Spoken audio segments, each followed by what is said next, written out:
এই মহিষ দুটার দাম কত হতে পারে এখন? 4 লাখ 2 লাখ করে।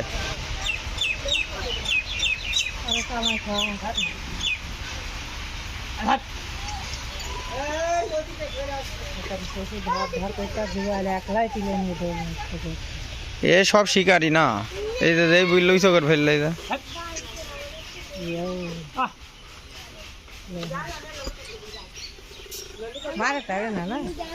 আমি কাছে গেলাম, এই যে হাত মার দিলাম। দুটা গরু ওই থাকা দিচ্ছে, শহর গরু নেই তো, ধর ধর করলে জোয়ালি নিচে মাথা দিয়ে যা বাহ।